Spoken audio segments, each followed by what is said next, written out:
direct de Whitehorse, dans le territoire du Yukon, nous célébrons l'ouverture de la Semaine nationale de l'immigration francophone avec un café rencontre. Organisé par l'association franco-yukonaise, le café rencontre est un lieu inclusif pour rassembler les francophones et les francophiles autour d'un délicieux repas et dans une ambiance chaleureuse. Voici les bénévoles, les participantes et les participants de cette édition spéciale qui vous présentent leurs saveurs francophones. Régalez-vous! Est-ce qu'un francophone peut résister au froid?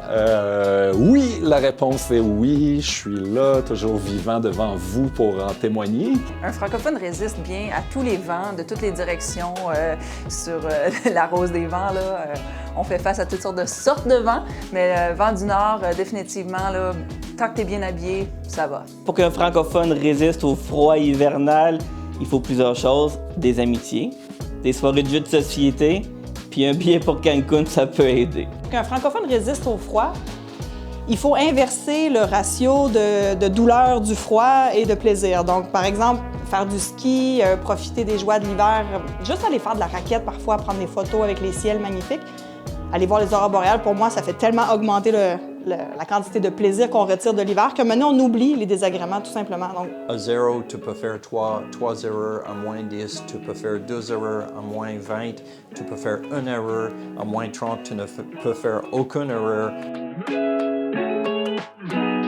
Pour dire franco-yukonais, je dirais que c'est quelqu'un qui a comme première langue le français et qui a l'amour du territoire du Yukon au point de vouloir y vivre. bien, parler français, évidemment, pour être franco-yukonais, mais il faut être prêt aussi à vivre la francophonie, si je peux dire ainsi, dans le sens qu'il y a tellement de choses qui se passent en français, il faut être ouvert d'esprit à tout ça.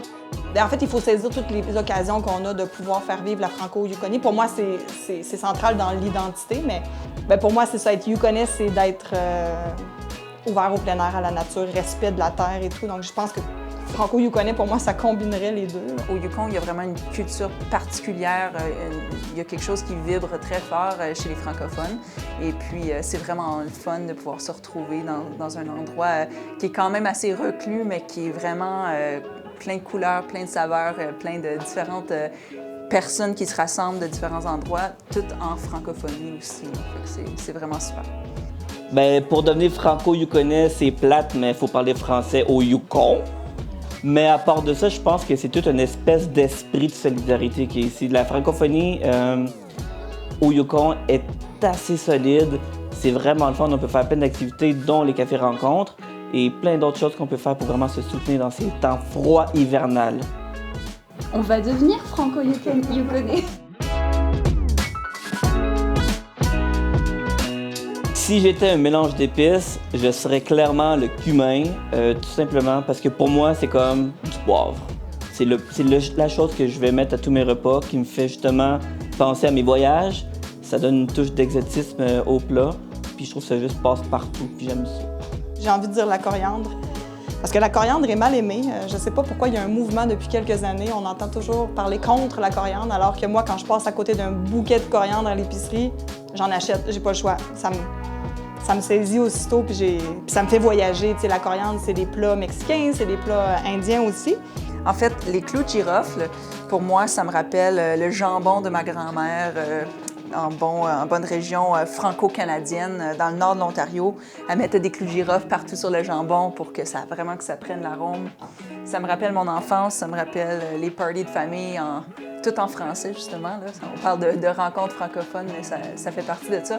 J'ai choisi la cannelle, parce que ça me fait penser à Noël, en fait. Ah oui, d'accord. Puis, bon, mon Noël, je vais le passer ici tout seul, alors je vais avoir besoin de cannelle.